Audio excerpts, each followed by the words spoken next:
Triple R cinema తర్వాత రామ్ చరణ్ గారి నుంచి వచ్చిన సోలో సినిమా గేమ్ చేంజర్.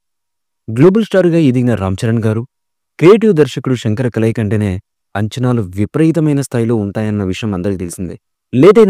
లేటెస్ట్గా సంక్రాంతి సీజన్లో రిలీజ్ అయిన గేమ్ చేంజర్ ఆశించిన అంచనాల్ని అందుకుందా లేదా తెలియాలంటే కథలోకి వెళ్లాల్సిందే.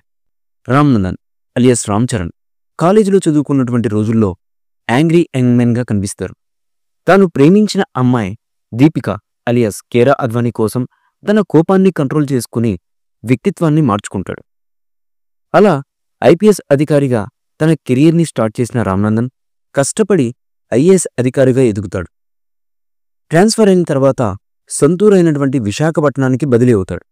అక్కడ అభ్యుదయ పార్టీ నాయకుడు సీఎం సత్యమూర్తి అలియాస్ శ్రీకాంత్కి పార్టీ పరంగా గవర్నమెంట్లో కొంత తలనొప్పులు ఏర్పడతాయి. అదే నేపథ్యంలో సీఎం అనారోగ్యం బారిన పడతారు. పదవిపై కాంక్షతో ఎలాగైనా సీఎం కుర్చీలో దక్కించుకోవాలని కాచుకుని కూర్చున్నటువంటి సత్యమూర్తి కొడుకులు మోఫీదేవి అలియాస్ ఎస్జే సూర్య, జయరాం ఎత్తుగడలు వేస్తుంటారు. కొత్తగా వచ్చినటువంటి కలెక్టర్ రామ్నందన్ని మోపీదేవి నానా రకాల ఇబ్బందులకు గురిచేస్తుంటాడు. ఇంతలో సీఎం సత్యమూర్తి అనూహ్యంగా కలెక్టర్ రామ్నందన్ని సీఎంగా ప్రకటిస్తాడు. కానీ సీఎం పదవిని కాదనుకుని ఆ పదవిని మోపీదేవికి అప్పగిస్తాడు రామ్నందన్. అలా సీఎం పదవిని రామ్నందన్ ఎందుకు కాదనుకోవాల్సి వచ్చింది? అసలు సత్యమూర్తి తన వారసుడిగా రామ్నందన్ని ఎందుకు ప్రకటించాల్సి వచ్చింది? అభ్యుదయ పార్టీ నాయకుడు అప్పన్నతో సత్యమూర్తికి ఉన్నటువంటి సంబంధం ఏంటి? తన తల్లిదండ్రులైనటువంటి అప్పన్న, పార్వతమ్మలను రామ్నందన్ ఎందుకు దూరం చేసుకోవాల్సి వచ్చింది? తనకు దక్కిన సీఎం పదవిని మోపీదేవికి అప్పగించిన రామ్నందన్ గేమ్ ప్లాన్ ఏంటి? ఈ విషయాలన్నిటికీ సమాధానం తెలియాలంటే గేమ్ చేంజర్ తెరపైన చూడాల్సిందే. కాలేజీలో యాంగ్రీ యంగ్ మెన్గా, యంగ్ ఐపీఎస్ అధికారిగా, ఆ తర్వాత ఐఏఎస్ అధికారిగా ప్రజానాయకుడు అప్పన్న పాత్రలో రామ్ చరణ్ గారి నటన అద్భుతం కాదు, మహాద్భుతం. అన్ని పాత్రల్లోనూ తన లుక్స్తో కట్టిబడేశాడు గ్లోబల్ స్టార్. నట విశ్వరూపం చూపించాడు అనడంలో అతిశయోక్తి లేదు. ఆ తర్వాత పార్వతీ పాత్రలో అంజలి ఉత్తమ నటనను కనబరిచింది. తండ్రి కొడుకుల సన్నివేశాల్లో అంజలి పండించిన భావోద్వేగాలు సినిమాకి హైలైట్గా చెప్పుకోవచ్చు. కేరా అద్వానీ పాత్రకు పెద్దగా ప్రాధాన్యత లేదు, కానీ పాటల్లో అందంగా కనిపించి ఆకట్టుకుంది.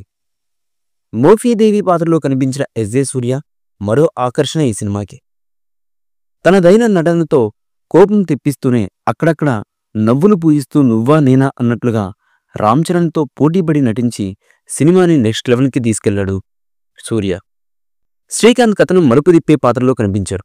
సునీల్, జయరాం, సముద్రకని పాత్రలకు మంచి ప్రాధాన్యత దక్కింది ఈ మూవీలో. మిగిలిన పాత్రధారులు తమదైన పాత్రల్లో పరిధి మేరకు నటించి మెప్పించారు. ఇక సినిమా చాలా విజువల్గా అత్యద్భుతంగా ఉంది. తిరు సినిమాటోగ్రఫీ ఆకట్టుకుంటుంది. శంకర్ మేకింగ్ విజువల్స్ తెరపై అద్భుతమైన అనుభూతినిస్తాయి. ఎడిటింగ్ బాగుంది. మాటలు, డైలాగ్స్ బాగా పండాయి. సినిమా నెక్స్ట్ లెవెల్కి అందుకోవడానికి మరో ప్రధాన కారణం సాంకేతిక విభాగం మరియు తమన్ మ్యూజిక్. అద్భుతమైనటువంటి బ్యాక్గ్రౌండ్ మ్యూజిక్ ఇచ్చాడు తమన్. పాటలు ఓకే అనిపించిన బ్యాక్గ్రౌండ్ స్కోర్ మాత్రం చాలా బాగుంది. రాముచ్చా సాంగ్, జరగండి సాంగ్, అరుగు మీద పాటలు విజువల్గా చాలా బాగున్నాయి. నానా హైరానా పాటకు మొదటి రోజు అవకాశమైతే దక్కలేదు, కానీ మూడో రోజు నుంచి థియేటర్లో యాడ్ చేసే అవకాశాలు ఉన్నట్లుగా తెలుస్తున్నటువంటి సమాచారం.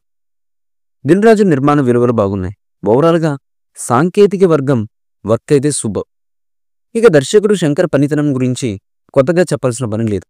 ఆల్రెడీ ఒకే ఒక్కడు, శివాజీ తదితర సినిమాల్లో వ్యవస్థ తాలూకు ఎలకల్ని తన సినిమా ద్వారా ఎత్తి చూపడంలో ఎలాంటి సంచలనాలను నమోదు చేశారో అందరికీ తెలిసిన విషయమే.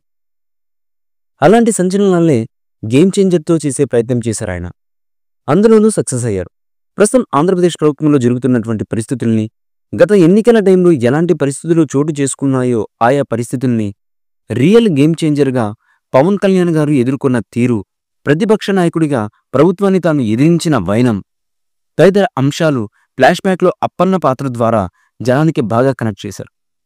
ఎలక్షన్లు జరిగిన తీరు, ప్రింట్ మీడియా, సోషల్ మీడియా ప్రభావాల తదితర అంశాల్ని ఈ సినిమా ద్వారా ప్రేక్షకుడికి మరోసారి కళ్ళకు కట్టినట్లుగా చూపించారు దర్శకుడు శంకర్. సామాజిక అంశానికి బలమైన దృశ్యరూపం ఇవ్వడంలో నిష్ణాతుడైనటువంటి శంకర్ గారు భారతీయుడు 2లో కాస్త తడబడ్డాడు, కానీ గేమ్ చేంజర్తో సక్సెస్ అయ్యారు. రామ్ చరణ్ గారి నటన, రామ్ చరణ్, అంజలి తండ్రి కొడుకుల పాత్రలు నడబోచ్చే భావోద్వేగ సన్నివేశాలు, పాటల visuals, flashback episodes, SJ Surya నటన, ఇంటర్వల్ ఎపిసోడ్ తదితర అంశాలు ఈ సినిమాలో మెయిన్ ప్లస్ పాయింట్స్. చివరగా గేమ్ చేంజర్ తెరపై ఈ ఆట ఖచ్చితంగా ఆకట్టుకుంటుందన్న మాట వాస్తవం. అంతేకాకుండా ఇలాంటి సినిమాలు ఖచ్చితంగా సమాజానికి కావలసినటువంటి మూవీలు అని చెప్పడంలో అతిశయోక్తి లేదు. గేమ్ చేంజర్ మూవీ ఖచ్చితంగా భారతీయ వ్యవస్థకి కావలసినటువంటి చిత్రమని చెప్పడంలో డౌట్ లేదు.